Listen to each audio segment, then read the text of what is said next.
En vous présentant mes désirs, je tiens à vous informer que je suis une habitante de métropole, d'outre-mer et d'étranger.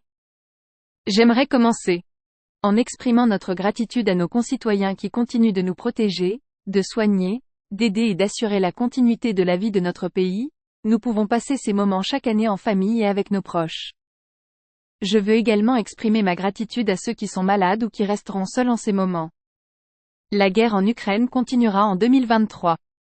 La guerre qui se déroule actuellement au Proche-Orient et les attaques terroristes qui ont eu lieu en Israël le 7 octobre dernier ont causé la mort de 41 Français. Ce soir, je pense à leurs familles tout comme je pense aux familles de nos compatriotes qui sont toujours en otage et qui ont été marqués par la guerre. Il y a une tension politique croissante en raison des effets des changements climatiques sur notre pays, des actes terroristes sur notre territoire qui divisent les gens et provoquent des violences à plusieurs reprises, ce qui fragilise la cohésion de la nation. Bien sûr, il y a des moments heureux et des moments de fierté, mais la peur du retour de la guerre est grande. Depuis 7 ans, vous m'avez assigné la tâche de rendre la France plus forte et plus juste, de libérer, de protéger et d'unir, c'est notre objectif et nous le tenons. Cela a été le cas en 2023 et 2023, la France sera sans doute plus forte. Malgré le contexte, l'un des pays occidentaux qui a pris le plus de décisions conduit les transformations les plus importantes. Je suis conscient que certaines réformes, telles que la réforme des retraites, étaient mal accueillies, mais je les accepte car j'y étais impliqué et qu'elles étaient essentielles au pays pendant les mois écoulés. Il n'y a pas de précipitation dans l'impuissance. Je veux ici exprimer ma gratitude en particulier à la Premier ministre et à son gouvernement pour leurs efforts en faveur de retraite, réindustrialisation et plein emploi en 2023. Le système d'indemnisation du chômage relancer nos industries éco-responsables, amélioration en France d'ici 2030. La réforme du lycée professionnel, la réforme du PEL et du RSA, ainsi que la réforme du marché européen de l'électricité, sont toutes des réformes importantes. Les changements majeurs ont été votés et ont commencé à entrer en vigueur cette année. Nous avons continué à créer des emplois tout en réduisant nos émissions de gaz à effet de serre de manière encore plus rapide, conformément à nos objectifs. Obligation grâce à la relance économique, nous sommes en mesure de financer notre modèle social pour nous protéger contre les crises et l'inflation, ainsi que d'investir pour réarmer nos services publics, comme nous l'avons fait en investissant dans notre école et notre santé afin de mieux accompagner et corriger les inégalités de destin. Cela démontre que vous êtes au rendez-vous de la mobilisation. Nous avons établi les bases d'une planification écologique inédite et fourni des moyens importants pour accompagner chacun de vous dans cette transition. En 2023, nous avons également voté des lois historiques pour protéger nos militaires dans les années à venir, ce qui aura doublé le budget de nos armées en 10 ans. Ces lois s'appliqueront également à nos policiers, gendarmes, magistrats et greffiers afin d'assurer l'ordre et l'unité républicaine.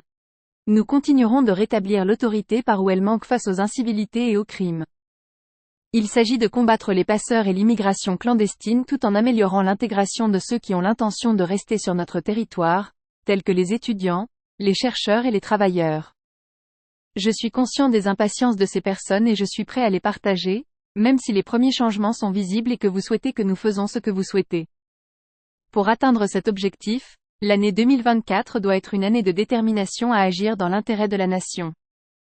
Nous serons déterminés à agir pour l'école, l'enfance et l'éducation afin de rétablir le niveau de nos élèves, l'autorité de nos professeurs et la force de notre enseignement laïque et républicain.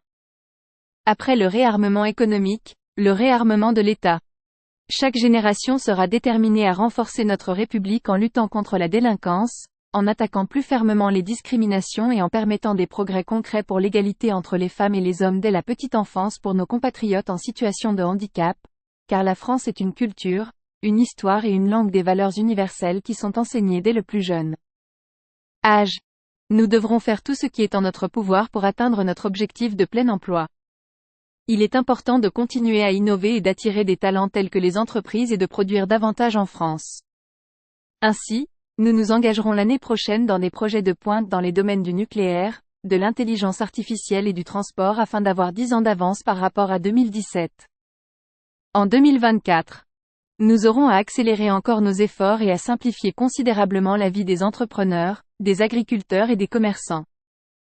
Ils sont déterminés à prendre des mesures pour que notre écologie une écologie à la française, se déploie comme un modèle et un chemin unique qui nous permettra de sortir des énergies fossiles et de gagner en indépendance et en progrès. La France, qui produit déjà de l'électricité parmi les plus décarbonées d'Europe, sortira complètement des énergies fossiles en 2024.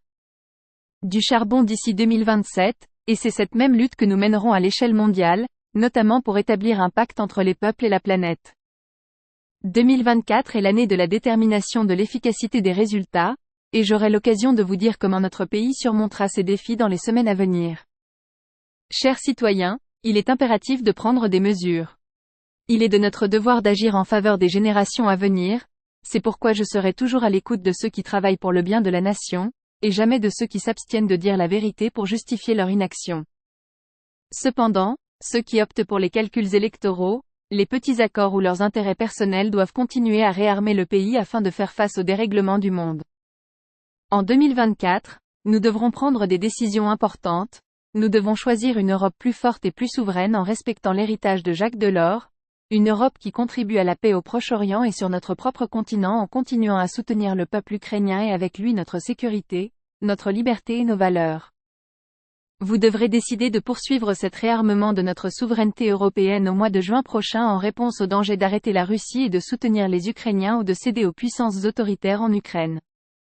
Il est envisageable de poursuivre l'Europe ou de la bloquer, de continuer à faire progresser la transition écologique et productive ou de revenir en arrière, d'affirmer la puissance des démocraties libérales ou de tomber dans le mensonge qui entraîne la désorganisation. En 2024, nous aurons enfin la possibilité de célébrer nos fiertés françaises, car nous sommes un pays de compagnons d'artisans et d'entrepreneurs qui ont participé au magnifique chantier de reconstruction de Notre-Dame de Paris, dont la flèche s'élève à nouveau vers le ciel et dont la cathédrale sera ouverte le 8 décembre prochain. Nous sommes une nation de bâtisseurs capables de résister et de se relever, car nous avons promis que dans 5 années nous célébrerons également notre histoire en 2024. 80 ans après 1944, nous serons fiers de notre passé où nos héros ont été associés aux soldats des armées alliées, aux Français de naissance ou de préférence français et aux étrangers qui ont lutté pour la libération d'une France fidèle à l'esprit des Lumières et à notre Révolution. 2024 sera une année de fierté pour la langue française après la restauration du château de Villers-Cotterêts et la création de la Cité internationale de la langue française. D'ici quelques mois, cette ville sera accueillie par le monde de la francophonie. Cette année sera une année de fierté sportive pour la France, car les Jeux olympiques et paralympiques de 2024 auront lieu en France et en métropole. De cette célébration populaire qui a été organisée par des milliers de bénévoles, nous serons fiers de nos athlètes, de nos artistes et de nos paysages. De plus, nous construirons un héritage sportif pour notre pays grâce à notre engagement à tous, qui commencera dès demain, en 2024. Vous avez compris que chaque 10 ans, 1000 millions de lésimes français sont célébrés pour commémorer notre libération, pour accueillir les Jeux olympiques et paralympiques, pour reconstruire une cathédrale et pour décider du destin de la prochaine génération, comme il est probablement le cas actuellement. L'année 2024 sera marquée par la prise de décision, la restauration de la fierté et l'espoir. Cette année, beaucoup de notre avenir dépend de notre capacité à collaborer plutôt que de subir.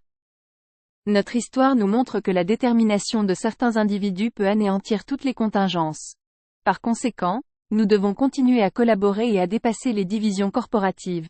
Chers compatriotes, je vous souhaite une année 2024 joyeuse et réjouissante.